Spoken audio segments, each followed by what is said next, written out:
మీకు గుర్తుంటే few months back చిన్నపిల్లల గురించి తప్పుగా మాట్లాడినటువంటి ప్రణీత్ హనుమంతుని అరెస్ట్ చేసి పోస్టో కేసు పెట్టారు. ప్రస్తుతం అతను రిమాండ్‌లో ఉన్నట్టున్నాడు. అతని విషయంలో ఎక్కువగా యాక్టివ్ అయ్యి అతను ఆహ్, అతనికి సంబంధించి చర్యలు జరిగేలా చేసింది సాయి ధరమ్ తేజ్. హీరో సాయి ధరమ్ తేజ్. అయితే అతన్ని ఇప్పుడు చాలా తీవ్రంగా ట్రోల్ చేసేటువంటి సిట్యుయేషన్ కనిపిస్తుంది.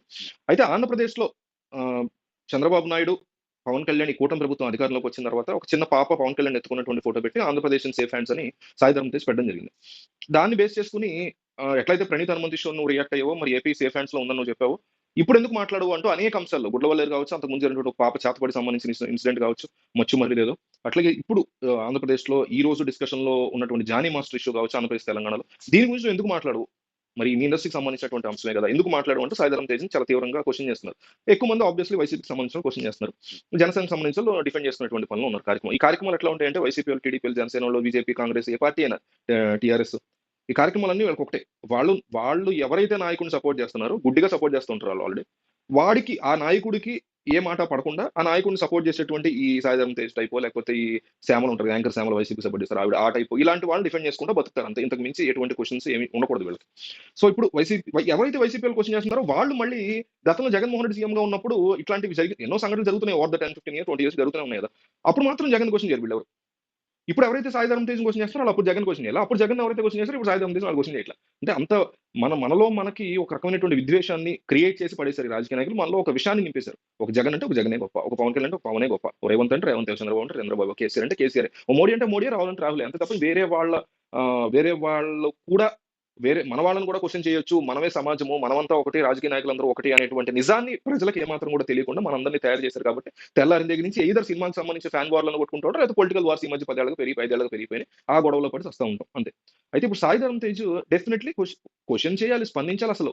వదిలిపెట్టే ప్రసక్తి అయితే లేదు. మనలాంటి న్యూట్రల్ పీపుల్ కూడా ఇప్పుడు వాళ్ళంటే వైసీపీ‌లో అడుగుతున్నారులే తర్వాత సంగతి. ఇప్పుడు ప్రణీత్ హనుమంత్ ఇష్యూలో డెఫినైట్‌లీ అతను చేసాడు. 100% మంచి పనది. డెఫినైట్‌లీ అప్రిషియేట్ చేస్తాం. ఆంధ్రప్రదేశ్‌ని సేఫ్ హ్యాండ్స్ అన్నాడు. సరే ఆయన మామయ్య కాబట్టి గెలిచారు కాబట్టి ఏదో అనుకున్నాడు అనుకుందాం. మరి సేఫ్ హ్యాండ్స్ అన్నప్పుడు దీనికి డెఫినైట్‌లీ ముచ్చుమర్రికి గాని, గుడ్లవల్లేరుకి గాని, లేకపోతే ఇప్పుడు జరుగుతున్నటువంటి జానీ మాస్టర్ పైగా సినిమా ఇండస్ట్రీకి సంబంధించినటువంటి వ్యక్తి ఇతని సినిమాలు కూడా కొన్ని చేశాడు. ఈయన మావయ్యలైన చిరంజీవి, పవన్ కళ్యాణ్ సినిమాలు చేశాడు. ఈళ్ళ చుట్టమైన అల్లు అర్జున్ సినిమాలు చేశాడు. ఈళ్ళ బ్రదర్ అయిన రామ్ చరణ్ సినిమాలు చేశాడు. బావ బ్రదర్. మరి అట్లాంటి ఇండస్ట్రీకి సంబంధించినటువంటి వ్యక్తి కూడా రెస్పాండ్ అవ్వాలి. ఖచ్చితంగా అవ్వాలి. ప్రతి సెలబ్రిటీ కూడా ప్రజలకి సంబంధించి ఒక స్ట్రాంగ్ ఆదర్శంగా నిలబడాల్సిందే. అలా నిలబడనప్పుడు డెఫినైట్‌లీ క్వెషన్ చేస్తాం. And on the other side మీరు ఆ టైప్ ఆఫ్ బిల్డప్‌లు ఇచ్చుకున్నప్పుడు మీరిప్పుడు అతని పేరేంటి? కోన వెంకట్ ఉన్నాడు. జగన్మోహన్ రెడ్డికి అవసరం లేనటువంటి బిల్డప్ ఇస్తాడాయన. అలాంటప్పుడు జగన్మోహన్ రెడ్డి పాలనలో తప్పు జరిగినప్పుడు ఏమయ్యా బిల్డప్ ఇచ్చినప్పుడు ఉన్నావు ఇది లేవా అని ఆయన క్వెషన్ చేయాల్సిందే.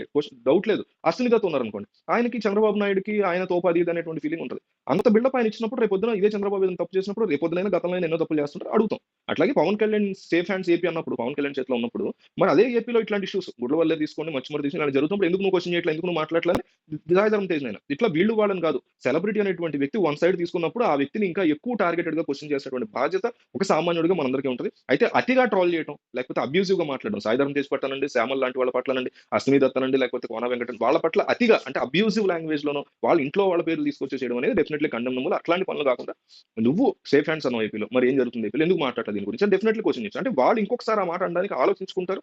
ఒక బాధ్యత అయినటువంటి పొజిషన్‌లో నేనున్నాను. కొంచెం ఆలోచించుకొని మాట్లాడాలి నేను గూడా. సరే రెస్పాండ్ అవుదాము. ఏం జరుగుతుందో బ్యాక్ ఎండ్‌లో తెలుసుకుందాము మనకు తెలిసిన వాళ్ళ ద్వారా అనేటువంటి ఒక విజ్ఞత వాళ్ళలో కలిగించేలాగా ఉండాలి తప్ప ఆహ్, మ గొర్రెల్లాగా గొర్రెల్లాగా ఆహ్, సాయి ధరమ్ తేజ్‌కి రెస్పాండ్ అవ్వకూడదు. పవన్ కళ్యాణ్ గొర్రెల్లాగా శ్యామల ఏదో పెడితే దానికి రెస్పాండ్ అవ్వకూడదు ఆవిడకి. అట్లా ఈ రకమైనటువంటి మెంటాలిటీస్ మనకు నిజంగా ఏపీలో జరుగుతున్నటువంటి అంశాల మీద నిజంగా మంచి జరగాలి అని అనుకునే వాళ్ళైతే ఈ రకమైనటువంటి అబ్యూసివ్ ట్రోలింగ్ చేయాల్సిన అవసరం లేదు. న్యాయంగా కరెక్ట్‌గా అడగాల్సినటువంటి పద్ధతిలో అది ఎవరినైనా మనం క్వెషన్ చేయొచ్చు.